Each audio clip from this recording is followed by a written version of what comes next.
A Beacon in the Dark by Noha Ijiachi. Chapter 38. Wind of Changes. Then. Hello. Am I speaking with Miss Todoroki? Yes. My name is Toshinori. I'm calling you on behalf of UA. There was a little accident yesterday involving your son, Todoroki Shoto. What? Is he okay? Please do not worry, he's fine. He hit a sharp corner that opened a cut on his face and got a broken nose, but both wounds have been promptly taken care of with no lasting damage. Still, I would like to apologize for letting it happen. I'm truly sorry, both as a teacher of the school and as an individual. I take full responsibility for this accident. Miss? I know who you are, of course. I can hardly imagine this accident. However, it may have happened to be your fault. I have a request for you. Even if I know how selfish it is of me, I was wondering if you'd be willing to meet in person at talk. I would be happy to do that, miss. Now, the box of sweets Toshinori brought with him remains untouched on the desk as he and the petite woman sit in front of one another. Todoroki Rei is small, frighteningly so. Even if they are both sitting, it's not hard to imagine Toshinori would tower over her. She looks frail and delicate, but there's something almost noble in the way she holds herself. He has so many questions, it's truly difficult to keep them at bay, but he keeps his mouth shut. This might be his one occasion to know more about young Todoroki's past, to maybe find a way to truly help him. Immediately bombarding his mother with questions would hardly yield good results. They regard each other in silence for long seconds. There's something in Rei's eyes that Toshinori cannot quite identify, and yet so familiar. It takes him a moment to realize it's because he's found himself at the receiving end of that look multiple times in the past. A look that always came from young Todoroki. I can tell there are things you wish to ask. She finally breaks the silence, voice low. And there are definitely things I wish to speak to you about. But first, if you'll allow me, I have some questions I need to ask myself. Toshinori blinks, with the distinct impression his answers to said questions will be what will determine her trust in him. He nods. Feel free to ask anything you wish. She answers with a nod of her own, her thin eyebrows knitting just slightly in the middle. What do you think of Shoto? He's certainly a brilliant young man, Toshinori replies, promptly and honest. Hardworking, talented, and smart. He's very level-headed, especially for a boy his age. I only have positive things to say about him. But you, not as a teacher, but as a person, what do you think of him? Toshinori takes some seconds at that. It almost feels like a trick question. But lately, honesty has been serving him quite well, so he opts once more for that. I cannot help but worry, he murmurs, crossing his fingers in his lap. He seems to be very mature, and if there's something I've learned in these years doing the things I did, is that maturity at that age often comes from a place of hardships. He seems to be very guarded around adults, and I've only recently been able to start building with him a bond that goes further than a teacher-student relationship. I have some suspicions about what could have possibly happened to him, but he firmly refuses to tell me more, even if he knows I just wish to help. I see, she replies, carefully flat. I take it you've already attempted to talk to him multiple times. If I can ask, what do you think happened? Toshinori's heart skips a beat in his chest at that. What is he supposed to answer? He simply doesn't have enough information to know if he can really say those words in front of her. Why does she clearly live full-time in a hospital? What kind of relationship does she have with young Todoroki and Endeavor? Toshinori is walking the finest possible line here. And yet a gut-wrenching memory nips at him in the back of his mind, of the sobs wrecking the boy as he held on to Toshinori desperately, his expression when he spoke of his own father. No matter how difficult it was going to be, he simply couldn't turn a blind eye to young Todoroki's suffering. He looks at her, serious, a deep frown emerging on his face. What I think happened It's a very serious accusation that I wouldn't have wished to make, he replies low. but there are signs, and what I think is that something between him and his father must have happened. Something serious enough to create a deep rift between them. I think you understand why even only implying is extremely risky for me. And if there's anything at all that you tell me to clarify. He doesn't manage to finish that sentence. Ray's eyes fill with tears, and she brings a hand up to her mouth, failing to stifle a sob. I'm sorry, she manages to hiccup, tears streaming down her cheeks. I'm sorry for all these years. I thought that I'd lost him. I couldn't watch my own son grow up. I couldn't be by his side when he needed me the most. I failed to protect him. I've hurt him with my own hands. Her voice broke so much Toshinori almost didn't understand her. She folds on herself, shook by another loud sob. I couldn't protect him. Careful, Toshinori shifts, kneeling in front of her. The pain and grief on her face is heartbreaking, and he takes a deep, shuddering breath, putting gentle hands on her shoulders. I'm here now, he murmurs, a pale imitation of his booming catchphrase. Let me help him. And you, tell me what I need to know. And she does. My name is Kazuko Mori. The woman introduced herself. Her voice was soft and gentle, almost melodious. It's nice to meet you, Midoriya. I've heard quite a bit about you. Izuku offers his hand, letting her take the lead. She gives him a firm, short shake, before putting a very light, careful touch on his shoulder. If you could sit here? Perfect, she murmurs, guiding him down on a chair. If I am to believe what I was told, you are already aware of what my profession is, and you are already informed about what we will do together. Izuku hums, crossing his fingers in his lap. Do you have any questions? Doubts you'd like to clear before we start? Not really, he answers, tilting his head on a side. I figured we'd just start. Fair enough, she replies with a smile. He hears the scrape of a chair being moved before she speaks again. I want to make something immediately clear. This road we are about to take together will not be short. But you are a smart young man, and I can see your willingness to tackle this issue, so I have no doubt that given time and patience, you will be able to walk it. Now why don't you tell me a bit about yourself? I'd love to know you better. Izuku isn't quite sure if she really wants to know him better, or if she's required to know him better. But either way, it did not matter all that much. He will have to open up to this woman in order to finally climb over this imaginary wall he feels in front of himself, no matter how much he wishes he won't have to do that. He just wants to get over these feelings plaguing him. With a sigh, he shifts on the chair.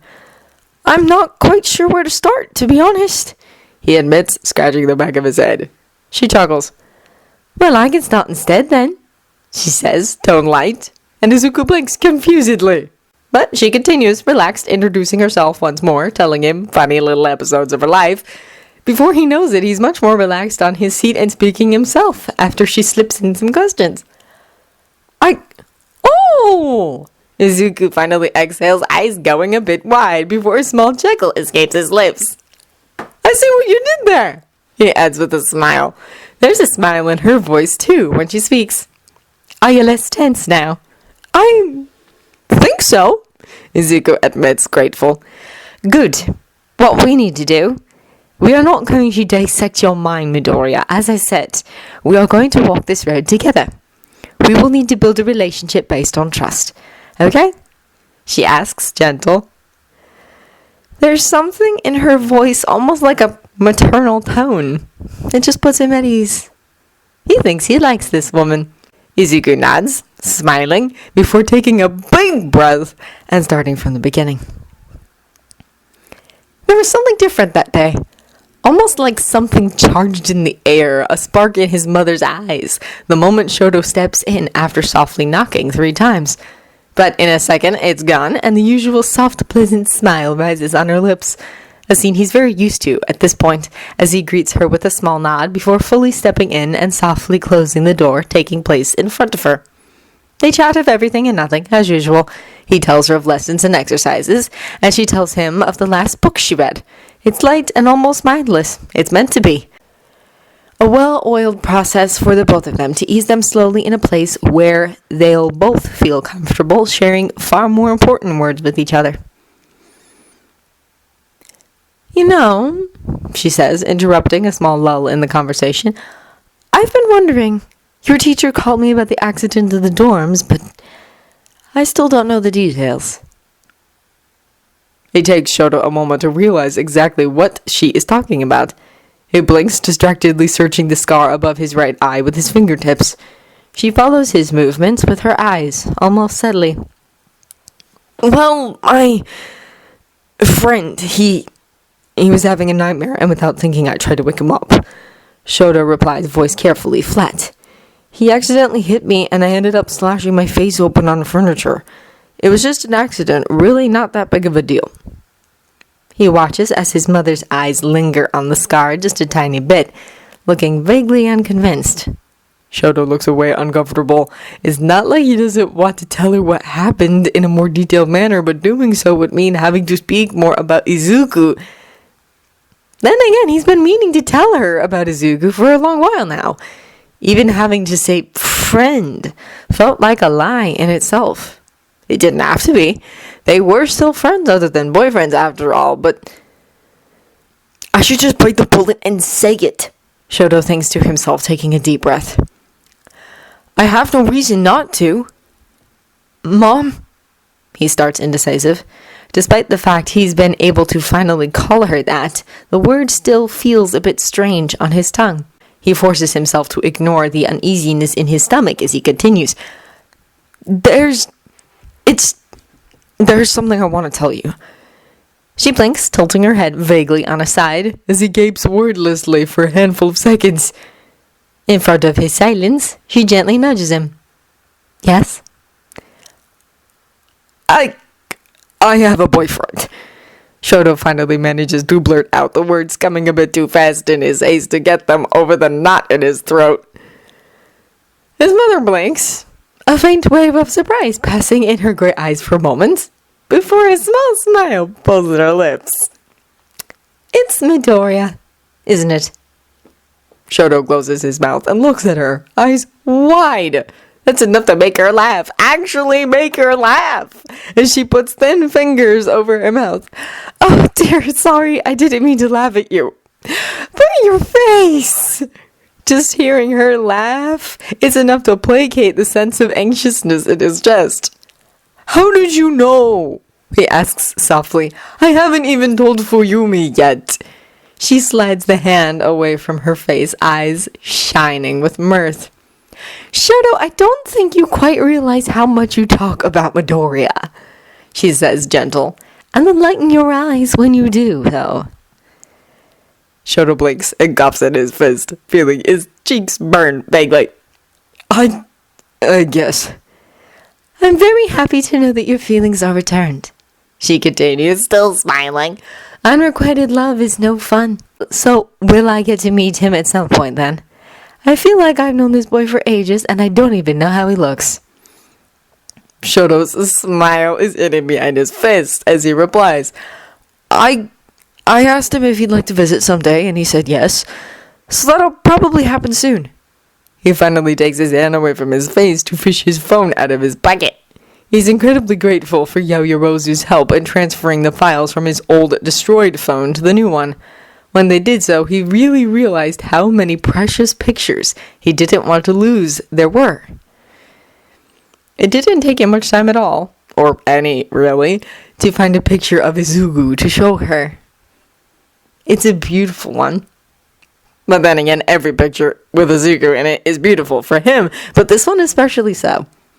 Izuku looks relaxed and happy, smiling at someone off camera, eyes crinkling a bit at the corners. The way the light hits him makes his freckles stand out, and his untamable curls look even greener than usual. His eyes are a pale aquamarine, the usual way they look when he's keeping his quirk off, but they almost look gem-like in the golden light of the picture. His mother accepts the phone and looks down at the screen. Ages seem to go by as she silently observes, her eyes shining with something akin to fondness. "He's got beautiful eyes," she murmurs almost to herself. Shoto could not agree more. She looks at the picture just a tiny bit more before giving the phone back with a smile and bright eyes.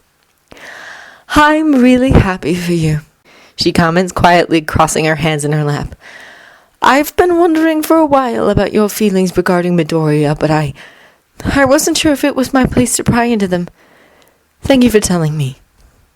It's no problem, Shoto replies, vaguely stunted, as he pockets his phone. Is that okay for you? "What?" she asks, perplexed. Me being with another boy, Shoto murmurs, avoiding her eyes. He jumps when he feels gentle hands on his cheeks. The touch is almost careful, indecisive. "I only want you to be happy," she says, voice low and serious. "It's all I want." He manages to drag his eyes back up, meeting hers. There's a quiet determination in the gray, a look he didn't recall ever seeing on her before.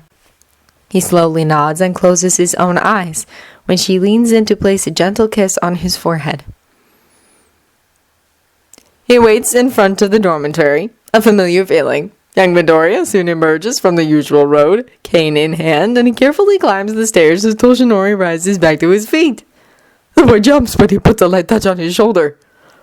Sorry, I didn't mean to scare you, Toshinori rushes to say, internally slapping himself. I should have said something. Sorry. Young Midoriya blinks and frowns, relaxing minutely. He turns to face him vaguely. Are you okay? Toshinori examines his pale eyes.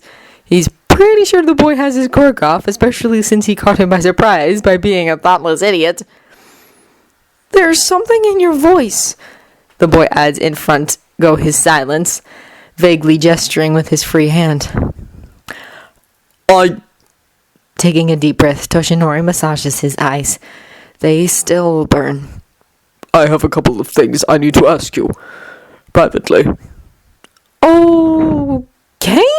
The boy replies, clearly perplexed and slightly worried. We can go take a walk around the building, he offers. Toshinori agrees with a little hum, and when the boy finds his elbows, hooking his fingers there, Toshinori releases a little grateful breath. He's not quite sure he'd be willing to have this talk while young Midoriya has his quirk turned on. They walk in silence for a good couple of minutes, grass soft under their feet, and Toshinori had to take a series of deep breaths trying to think how to approach this. There simply isn't a way to approach this, but tact is there. I think... Toshinori starts careful. I've been putting together a puzzle for a while now. Puzzle? The boy asks, tilting his head on the side. Not a literal puzzle, Toshinori chuckles briefly. But well... A sigh. This is difficult.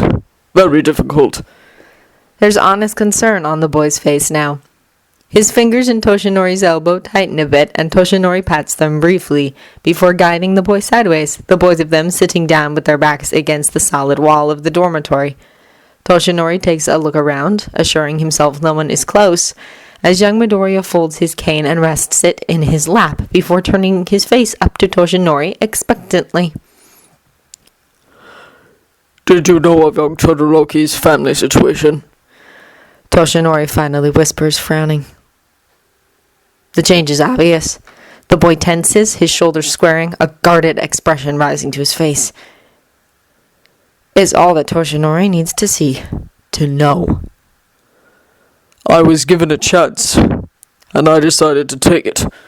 Toshinori continues before the boy can ask anything. I had suspicions, but nothing concrete, until I met with Rei Todoroki. The picture she painted for me is concerning, to say the very least. He takes a moment, a deep sigh. You knew, didn't you? Did it make sense why the both of you suddenly grew so close? He confided in you, And you decided to step in. Help him. Save him. Toshinori takes another deep, trembling breath, pushing his fingers against his eyes. They burn. All this time, and I had no idea. He murmurs.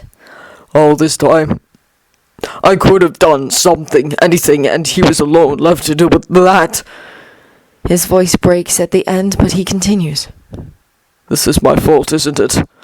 All these years I blew Enji's rivalry up. I thought nothing of it. I thought he was just very ambitious. Hell, I was even happy in a sense because I thought that his desire to raise to the top would make him a better hero. Someone that would protect more people. And in the meantime, while I brushed all of it off, that poor boy was dealing with... A solid hand lands on Toshinori's shoulder. He jumps minutely, taking the hand away from his face to meet young Midoriya's eyes. Pale eyes shining with a determination so deep you could get lost in it. "No," he says, firm. "None of that was your fault. What you did, you wanted to be a simple, and you are. The responsibility of how other people react to that is not yours. It was his decision to let the frustration eat him from the inside. It was his decision to breed children like cattle and raise Shoto like a weapon instead of a person." His voice trembles, but he continues. "It was his decision and responsibility. His, not yours. I know Shoto didn't want to tell you because he knew you'd blame yourself because you are a good person and his father isn't. So please, if you really want to help Shoto..." A single tear runs down his cheek, but he continues. "If you really want to help him, then throw the guilt away. He never wanted you to feel like this. Please." Toshinori stares, speechless, before he feels his lower lip tremble. He shifts forward, circles the boy with both arms, and drags him in a tight hug, pushing his face against his shoulder. He's a small, firm weight in his arms, and Toshinori lets himself go. All this time, his son. He sobs as young Midoriya gently put a hand on the back of his head, pat his hair. His own son. "I know," the boy murmurs, voice trembling. "I know." Why didn't you tell me? Toshinori can't help but ask, feeling like his heart might break. He could have done something sooner had he known. "I didn't want to break Shoto's trust. He doesn't want anyone to know. And I know that's not a healthy way to deal with it, but..." A sigh.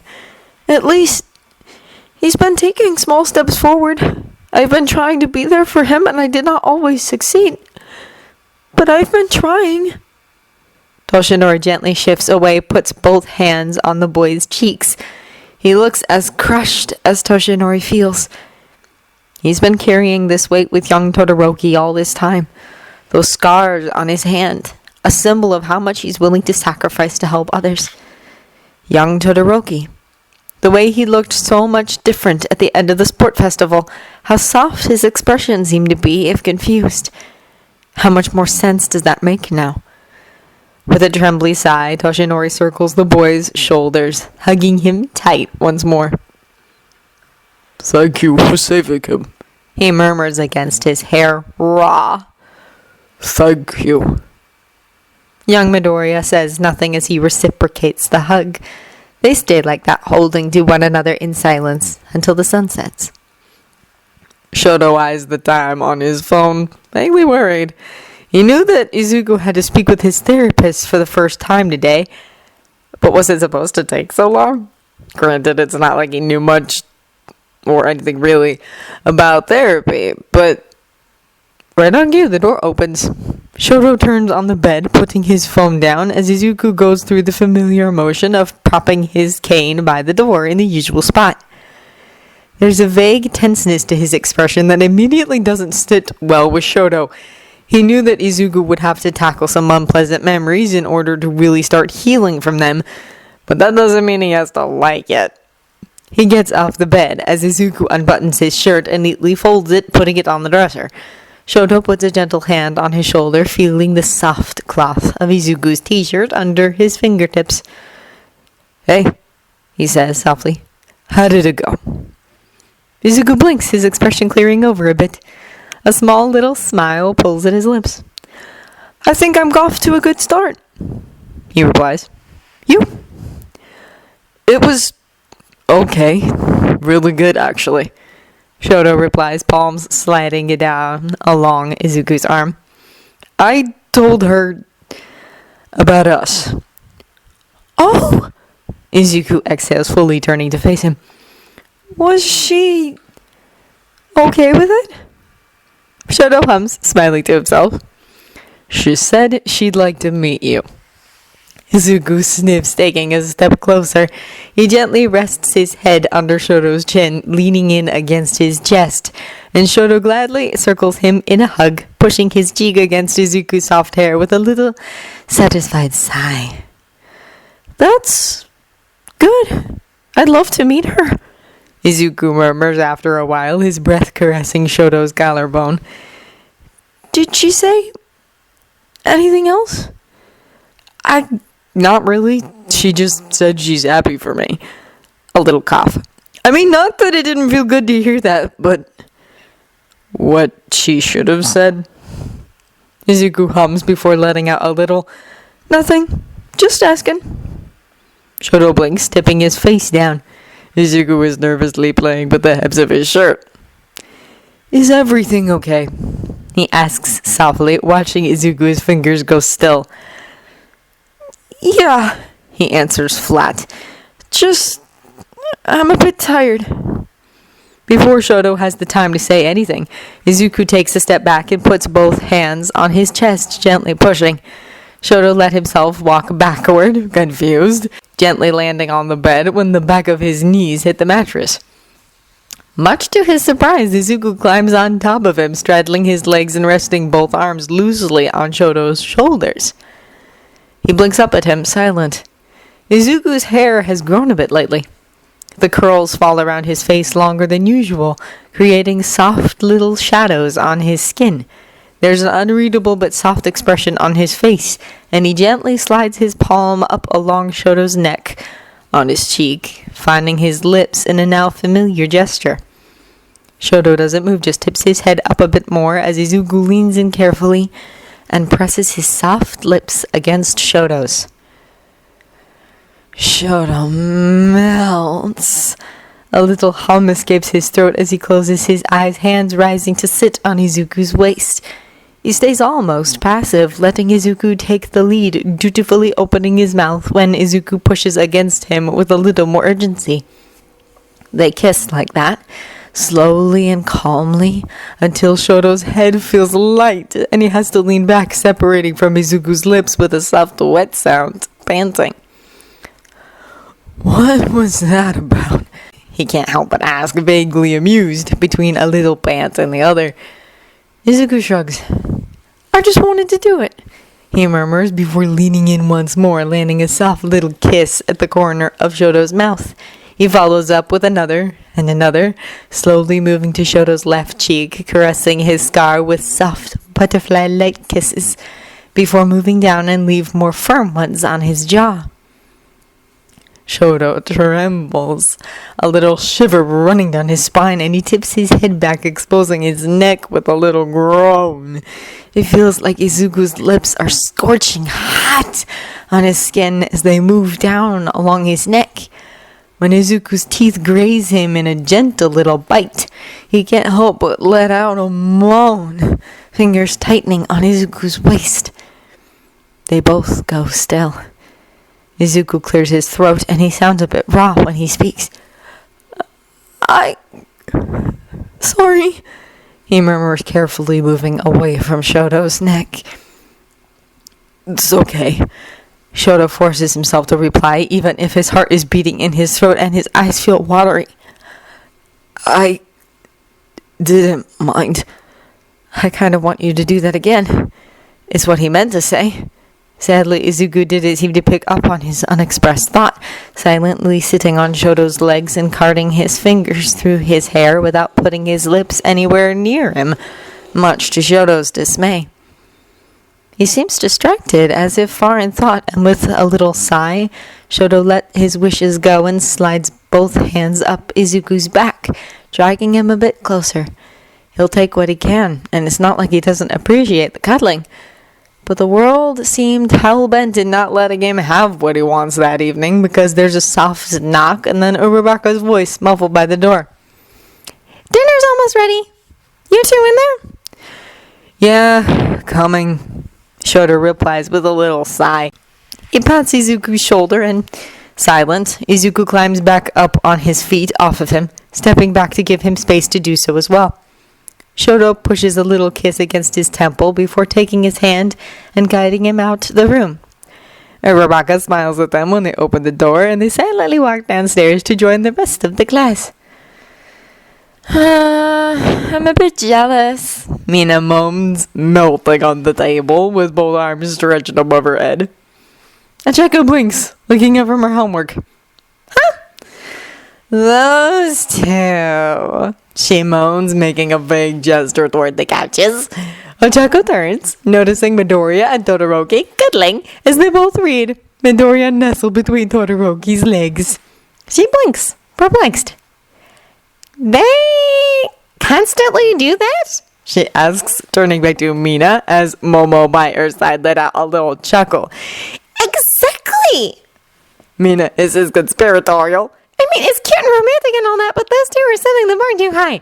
I feel like everyone now is just too intimidated to make even a little step. We are teenagers! Where are all the timid confections and longing lugs? Ochako ups a laugh, surprised. Why? Is there someone you like? No! Oh, not for now. Mina sighs dramatically, putting a hand on her chest. I'm anxiously awaiting for the day my heart will go beep, beep, beep. Ochako laughs again, holding her belly as Momo shakes her head. You can't force these sort of things, she says in her class vice president tone. You'll have to let them happen naturally. You can't blame it on Todoroki and Midoriya if no one else seems interested in pursuing a romantic relationship for now. You say that just because you think they are cute. Mina protests with a pout, making a bit of red rise to Momo's cheek. That has nothing to do with it, she replies, dignified. So boring. Mina moans, squishing her cheek on the table. Who would have thought that sticking a bunch of teenagers living in a single building would have turned out to be the least romantic thing ever? It does feel like that, doesn't it? Toru intervenes, the sleeves of her shirt moving as if she's waving an arm. It's kind of hard to develop a crush on anyone when you first see them in the morning drooling like zombies with their hair sticking all over the place. Mina releases a grumpy noise of agreement at that, not moving from her position. Ochako snickers, shaking her head at the silliness. Honestly, I agree with Momo. You have to let these things happen naturally. Mina turns a piercing gaze on her. Suddenly, Ochako feels like she's a little mouse being watched by a hungry cat. Are you? Someone that you like? She asks, her mouth curling in a little grin. Ochako huffs. No, and I think I'm good with that, she replies, tapping her pen against her notebook, distracted. That's a shame, Mina hums, vague. I think you and Ida would make for a good couple. The pen stops tapping. Ochako frowns, her mouth hanging slightly open. What? She's not wrong. Toru intervenes, a wondering tone in her voice. I think Ida likes you a bit. Of course he does. We are friends. Ochako protests, frowning. Tell them, Momo. Momo? Much to her dismay, Momo looks pensive, a finger on her mouth. You know, they kind of have a point, she says, frowning just a tiny bit. It's hard to say, because Ida is, well, Ida. But maybe he does have a crush on you. Ochako gapes wordlessly, her cheeks winking. That's not... You were just trying to embarrass me now. Mina pipes up, finally sitting upright, bobbing her legs under the table. Ah, you blushed. Could it be that there's more going on here? Ochako tries to protest, both hands on her cheeks. The girls laugh, but she glares at them. Very funny! I'm going to go make a tea. Please stop being silly while I do so. She adds in a mutter, getting up, followed by little snickers as she stalks to the kitchen. And promptly bumps into Ida's chest on the way there just as she walks in from behind the corner. She looks up, eyes wide, as Ida adjusted his glasses. Sorry. He immediately apologizes, serious as always. Are you hurt? Ochako ignores the obvious giggles behind her. I'm fine! She squeaks, suddenly blushing even harder. Was Ida always this tall? Tea! I need to make tea! Yeah, later! She zips past him, not knowing to turn and see which kind of expression he might be wearing. She distractedly put up a kettle on the stove, still feeling her cheeks burn. Oh no, this is bad, she thinks to herself, feeling like a door she hadn't even realized was there in front of her was smashed open, showing her a whole new world of possibilities. I'm going to kill Mina! She looks up, meeting eyes with Dabi. He looks just as bored and unimpressed as she feels. By her side twice, he's muttering something to himself, always the chatterbox. Yes, do you think they're going to make us wait another hour? She asks with a sigh, shifting her knife from hand to hand. The boredom is killing me. Dabi rolls his eyes with a shrug. Not much we can do about that, he replies. You know how bad that lizard is behind the wheel? They probably smashed the van against a pole or something. After a pause, he adds, muttering, Kurogiri had to go get his ass caught. I miss the teleportation. Himiko giggles, amused, putting her knife away and standing, stretching her arms with a little moan. Right on cue came a violent screeching noise of wheels, and a white van appeared from behind the corner, violently stopping in front of them. Shigaraki jumps down the passenger side, scratching his neck. I swear to God, I'm going to learn how to drive myself. He mutters, almost distracted, as Compress follows him from the back seat, wobbling a little on his feet. You disintegrate the steering wheel, boss. Spinner replies from the driving side, amused. Everyone's here, ready to go. We've been ready for the past hour and a half, Scaly. Dabi replies, leaning down to grab two of their bags and circling around the van to launch them in back. I told you to call me Spinner. Spinner yells back, the banter familiar. Himiko shakes her head with a little eye roll before bending on her knees by twice his side, poking his shoulder. Alright, here. Gotta go. She calls with a sing-song voice. She calls with a sing-song tone. Twice jumps, looking up at her and blinking from behind his mask. How he managed to get his mask to emote? She's not quite sure yet. Right, got it, he says, standing and grabbing his bag. Hey, boss man. Shut up. I'm not in the mood. Shigaraki mutters back. When are you in the mood? Price murmurs under his breath, making Himiko giggle again as the both of them launch their bags into the back. They climb in the back seats, where Dabi already took place, crossing his arms on his chest. Shigaraki and Compress both get back on board, and off they go. Hopefully not smashing into any poles. So, what's the plan? Dabi asks, tilting an eyebrow. Found a new base of operations, Shigaraki replies, nervously bobbing a knee, legs crossed. You guys are going to love it.